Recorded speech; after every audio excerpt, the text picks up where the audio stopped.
Scott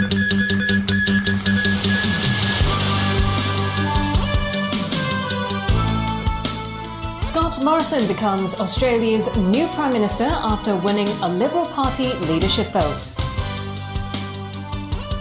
Frank Chan says additional high-speed train runs will be considered if passenger numbers grow to certain levels.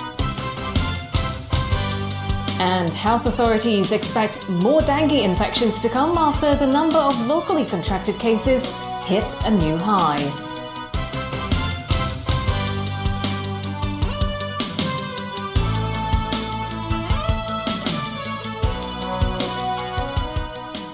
Hello, good evening. Breaking even is not a priority as long as public interest is served, says the government about the high-speed rail link. With lowered expected returns and passenger numbers, the local section of the Express Rail Link will commence operations on September 23rd. Kaina Chu reports. A job fair to hire over 200 people to help with ticketing and security at West Kowloon Station. That's in preparation for the opening of the local section of the high-speed rail link in about a month's time. From West Kowloon, passengers can reach 44 mainland cities directly. Authorities anticipate the terminus to get 80,000 travelers a day, 26% fewer than what was originally thought. In future, if the patronage per train or the fill-up rate is high, then we would kick in the mechanism to talk about additional train pair and perhaps also additional train destination. On a non-stop train, it takes 47 minutes to go from West Kowloon to Guangzhou South. Problem is, there are just 3 pairs of non-stop trains running between West Kowloon and Guangzhou a day. The remaining trains to the same destination will stop at various stations, extending the travel time to over an hour. Also, there is just 1 train a day for longer journeys to Beijing and Shanghai. Responding to questions on breaking even, Secretary for Transport and Housing Frank Chan said it is not a priority as long as travelers are benefited and jobs are created. In 2015, the project's estimated rate of return was revised down to 4% from the previous estimate of 6%. Now, the figure has further plummeted to 2%. Kaina Chu, TVB News. The number of local dengue fever cases could hit 24, as sources say another case was confirmed today. Well, authorities stress they have been strengthening mosquito control efforts. Some district councillors describe those measures as outdated and loosely coordinated. Michelle An has more. A visit to a school in Wong Tai Sin. Not because the new academic year is about to begin, but the fact that the school is located in the district where over a dozen people have contracted dengue fever. This afternoon, frontline staff were advised on how to properly clean up drains and empty plant trays and saucers to prevent mosquitoes from breeding. A pest control company was also on hand to help out.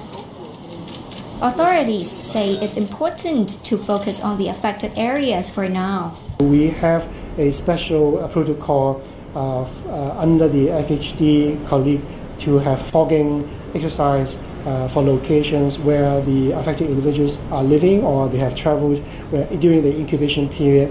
And that intensive effort will last for over a month. What else can the government do to prevent the spread of dengue fever? The health official only said he welcomes suggestions from the community and will work closer with the district councils.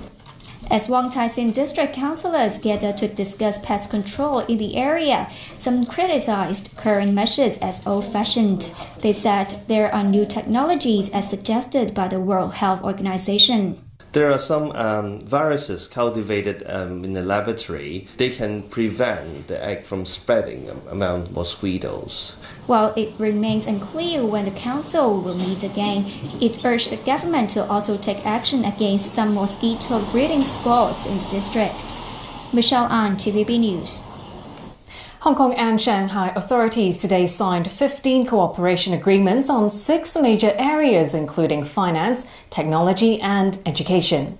The 4th plenary session of the Hong Kong-Shanghai Cooperation Conference was held at the central government offices.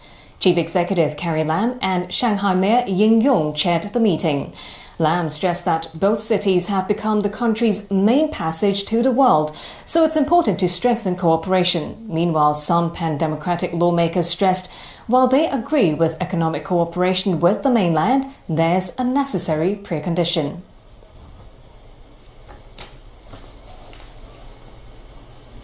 Economic development is good so long as one country, two systems and our core values are not in any way compromised.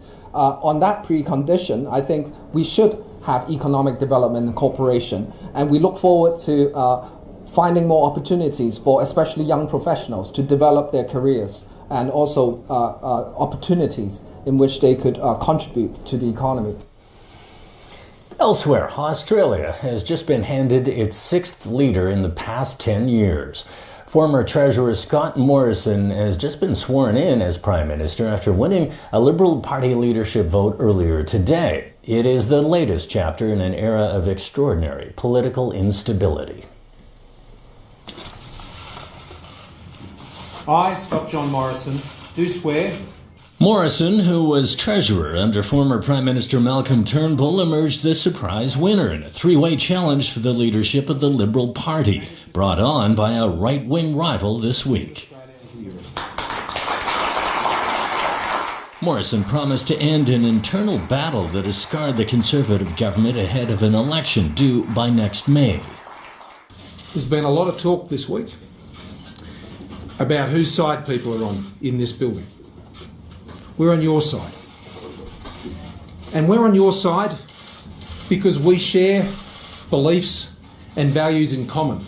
And we've got a lot to do as a fresh new team. So I don't think anybody should be making any plans for any elections anytime soon. Morrison is widely seen as a centrist and has rejected prominent right-wing policies, including limits on immigration. Morrison defeated key challenger Peter Dutton, a former cabinet minister, by a vote of 45 to 40. Dutton's supporters had forced Turnbull to hold the leadership ballot. Turnbull did not contest the ballot and later confirmed his intention to quit politics. He condemned Dutton's supporters for bringing down his leadership in an intense and bruising campaign. Australians will be just dumbstruck and so appalled by the conduct of the last week. To imagine that a government would be rocked by this sort of disloyalty and deliberate insurgency is the best way to describe it. Turnbull is the fourth Prime Minister since 2010 to be dumped by his or her own party before serving a full 3-year term. He's set to resign from Parliament, forcing a by-election in his Sydney seat that could risk the government's one-seat majority. The Liberal Party is the senior partner in a coalition government that has consistently trailed opposition Labour in opinion polls in recent months.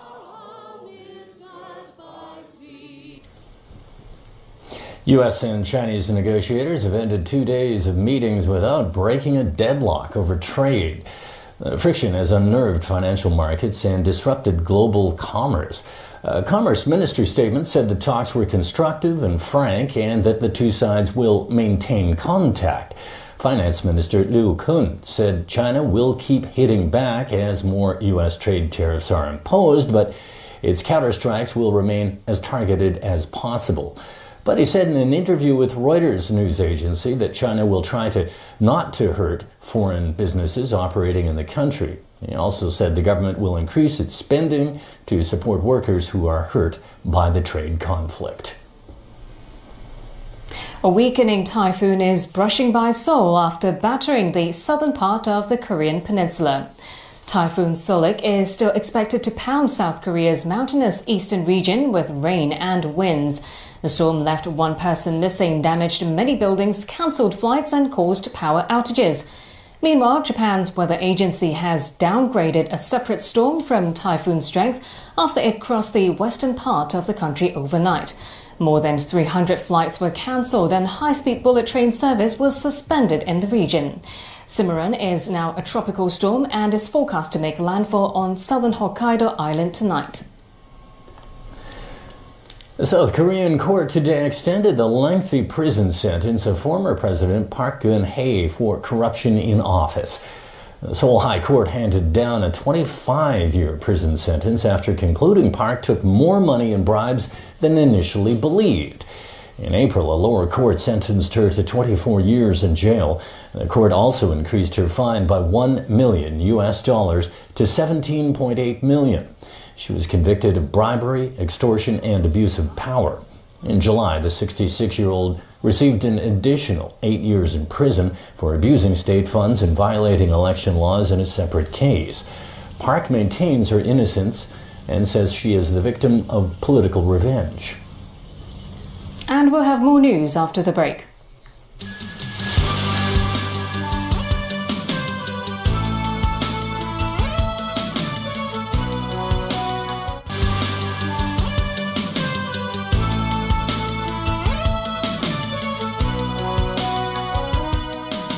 Welcome back to TVB News. How far would you go to earn $100,000?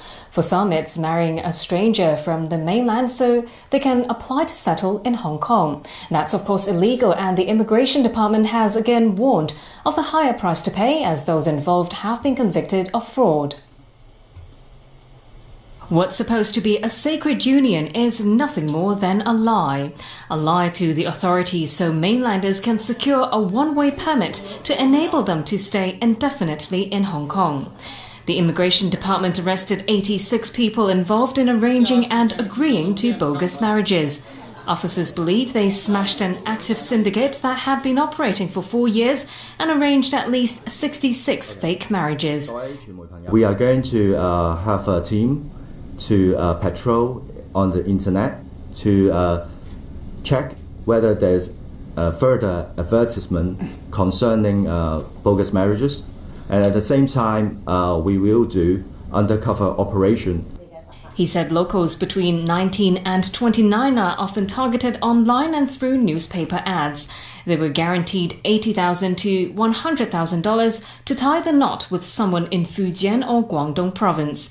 More money if they can get the spouse a permit to remain in Hong Kong. The reality is they received way less than promised and could face legal consequences from conspiracy to defraud. Authorities also said those who gained access to Hong Kong through unlawful means will also be returned to the mainland. More details today about an unhappy marriage between a medical professor and his wife.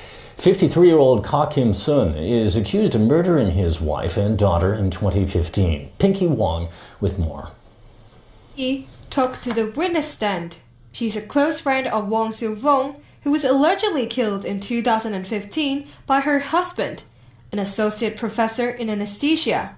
The witness said unhappy signs in her friend's marriage were noticeable back in 2010. The wife spoke of her husband's affair with a student assistant who was also tutoring her children.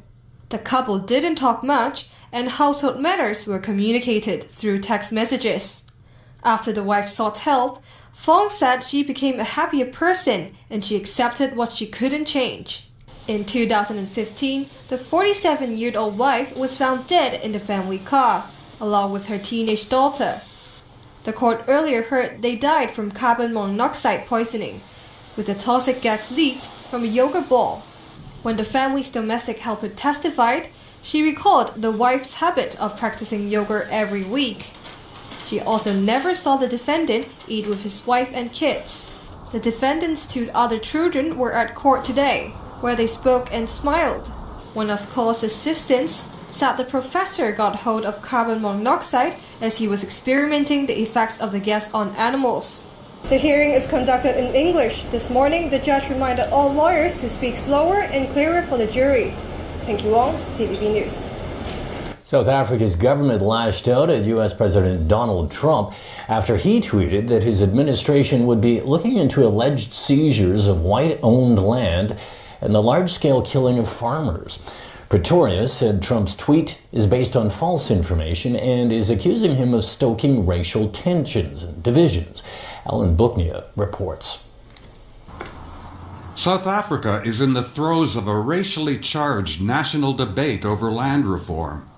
Black South Africans make up about 80% of the population, but own just 4% of the land. The government says it wants to correct the legacy of decades of white minority rule that stripped blacks of the land. Since the end of apartheid in 1994, the government has followed a willing seller, willing buyer model. Now South African President Cyril Ramaphosa said his government will amend the constitution so the state could expropriate land without compensation. That sent shockwaves through the white farming communities who worry about being the target of potentially violent land seizures. Donald Trump tweeted that he's asked Secretary of State Mike Pompeo to look into the South African government seizing land and the large-scale killing of farmers. South Africa's communications minister said Trump is misinformed and the country is keeping its neighbors up to date on the matter. Many nations have actually afforded South Africa the space to resolve this matter and keep them updated based on our own relationships that we have together with them. South Africa's firebrand far-left opposition leader said Trump's tweet only heightened their resolve. Actually, we are more determined after the Donald Trump tweet to expropriate our land without compensation. There is no white genocide here. It's an absolute rubbish to say there is white genocide. There is black genocide in the USA. Statistics show that since the beginning of 2017, there were 47 murders during farm attacks, which is a 20-year low. Alan Buckner, TVB News. Another colourful character in America has decided to reveal what he knows about hush money paid to women who allegedly had sex with Donald Trump. As Sonia Artero reports, to get the publisher of the National Enquirer to sing, the US government granted him immunity. American Media Incorporated, or AMI, is the publisher of the National Enquirer. It's considered America's tabloid paper that dishes up gossip on entertainment, celebrity, and Hollywood news. Now its CEO, David Pecker, is fueling gossip of his own over alleged sex lies in a safe concerning Donald Trump. As a loyal friend of Trump, Pecker was known for working to catch and kill all negative stories about his buddy. Sources say Pecker even had a safe he used to hide damaging Trump stories inside. Pecker used it as a great source of power that enabled him to ask for favors in return. One story in the safe includes paying a woman for the exclusive rights to her alleged affair with Trump. Pecker made sure that story never saw the light of day. Now, Pecker's been granted immunity, along with another AMI executive, Dylan Howard. They'll share with federal prosecutors what they know about hush money payouts that Trump's former attorney Michael Cohen now insists was illegal. Cohen pleaded guilty on Tuesday to campaign finance violations and other charges. He told the court the money he paid to silence the porn star was money Trump directed him to use for the purpose of influencing or shielding him from bad press before the 2016 election. Trump claims that's a lie. They didn't come out of the campaign. They came from me. But if the funds came from Trump himself, he could be guilty of solicitation. Solicitation is a crime of directing someone else to commit a crime. So here, if they can find additional evidence to support what Michael Cohen says, I think you could very well have a criminal violation against President Trump. Sonia Artero, TVB News. U.S. Vice President Mike Pence visited NASA's Johnson Space Center to discuss plans for creating a U.S. Space Force aimed at safeguarding America from China and Russia's goals of weaponizing space. The Pentagon released a report showing that China is aggressively weaponizing space. Russia, too, is developing and testing new and dangerous weapons and technologies to counter America's space capabilities. And we will continue to work with both parties in Congress to provide the necessary authorities and funding to stand up a new branch of our armed forces. And the United States Department of Space Force will be a reality by the year 2020. And that's the news. Thanks for joining us. Bye-bye.